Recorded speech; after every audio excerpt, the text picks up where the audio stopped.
Right now, as you're watching this video, there are 22 million Americans sitting on a net worth of $1 million or more.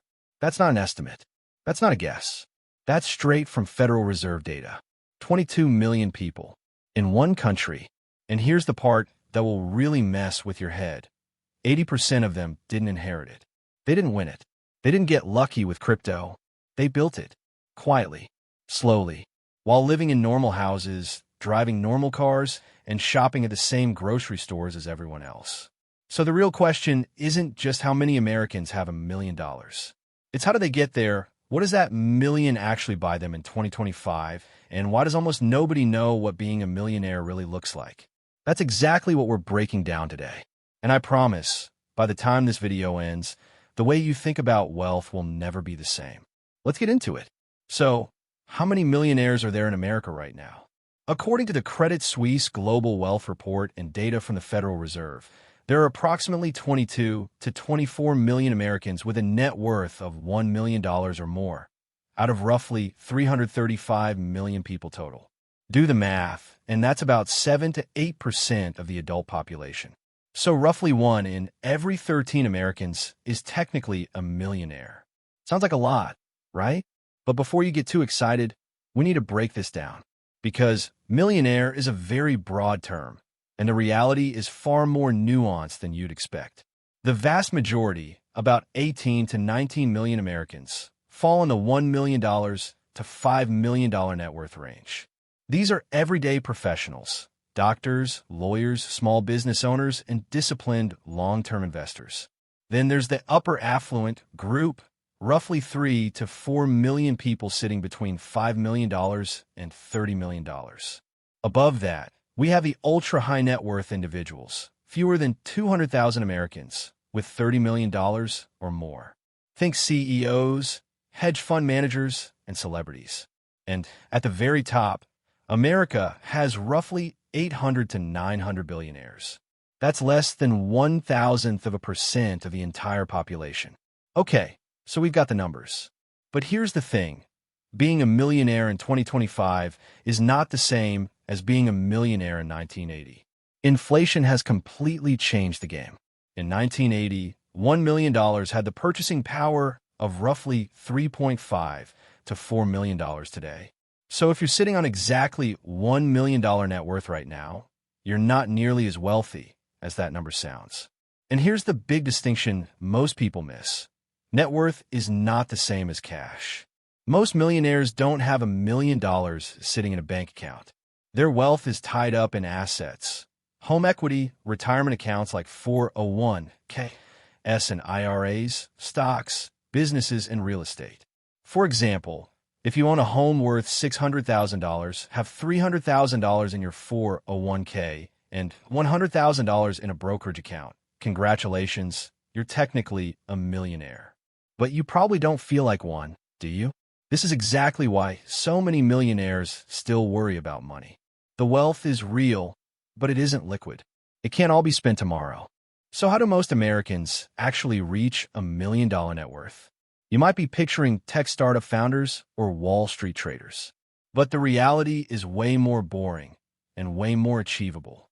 Studies consistently show that the average millionaire's path is built on 4 pillars, and the first is home equity. As real estate values have surged over the last decade, millions of homeowners woke up to find themselves sitting on hundreds of thousands in equity without doing anything special at all. The second pillar is retirement accounts. Consistent 401(k) and IRA contributions over 20 to 30 years, combined with compound interest, quietly build enormous wealth. A person who invests just $500 per month starting at age 25 could easily have $1.50 to $2 million by the time they retire. The third pillar is stock market investing, specifically long-term investing in index funds or blue-chip stocks, which has been one of the most reliable wealth-building tools in American history. The S&P 500 has averaged roughly 10% returns per year over the long term. And the fourth pillar is small business ownership. Many millionaires built their wealth by owning and eventually selling a business. It doesn't have to be a tech unicorn. Plumbers, electricians, restaurant owners, and franchise operators regularly accumulate millions. The big takeaway is simple. Most millionaires didn't hit the lottery or inherit a fortune. They were consistent, patient, and disciplined with money over decades. Now, millionaires are not evenly spread across America. California leads the pack, fueled by the tech industry and sky-high real estate values. Silicon Valley alone creates thousands of new millionaires every year. New York is next, driven by Wall Street and finance.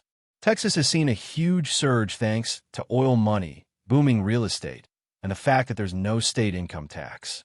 Florida rounds out the top four for similar reasons, attracting wealthy retirees and entrepreneurs from across the country who want to keep more of their money.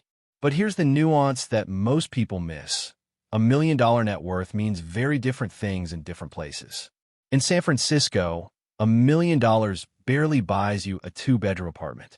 But in rural Tennessee or Mississippi, $1 million makes you genuinely wealthy.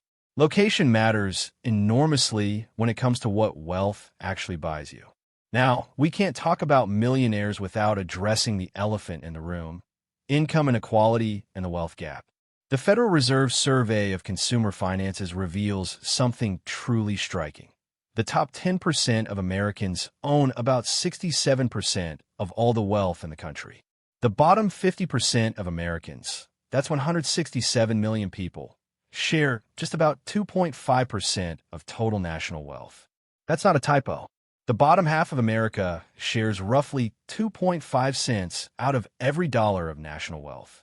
Meanwhile, the top 1% alone controls about 30 to 32% of everything. The median American household net worth is roughly $192,000 according to recent Fed data, and that number is heavily influenced by homeowners. For renters, the median net worth drops dramatically, sometimes falling below $10,000. This is exactly why financial education matters so much. The system rewards those who know how to build and grow wealth. And those who were never taught these tools, often through no fault of their own, fall further and further behind. So here's a question worth sitting with. Is $1 million still the right target to aim for in 2025? Many financial planners will tell you, not necessarily. Depending on your lifestyle and where you live, comfortably retiring may require $2 to $3 million, maybe more. The famous 4% rule of retirement planning suggests that $1 million generates roughly $40,000 per year in sustainable income. For many Americans, that simply isn't enough to retire on comfortably. But that doesn't mean $1 million isn't worth pursuing. It's still a powerful milestone, a sign that you've built real financial security. It means you have options to retire early, support your family, give back to your community, or simply sleep better at night. The real goal isn't a specific number. It's financial freedom, the point where your assets work harder than you do. So let's bring it all together. About 22 to 24 million Americans, roughly 7 to 8% of the population, have a net worth of $1 million or more. Most of them built that wealth slowly, through homeownership, investing, and smart financial habits practiced over decades. Being a millionaire today is less rare than it used to be, but it's also less powerful than it sounds, thanks to inflation. And the wealth gap in America is real, deep, and still growing. The most important question isn't how many Americans have $1 million. It's what you're doing today to build your financial future. If you found this video helpful, smash that like button, subscribe if you haven't already, and drop a comment below. What's your financial goal right now? I read every single one. And check out our next video where we break down exactly how to build your first $100,000. Because that first $100,000, that's the hardest part. Once you get there, the game completely changes. I'll see you there.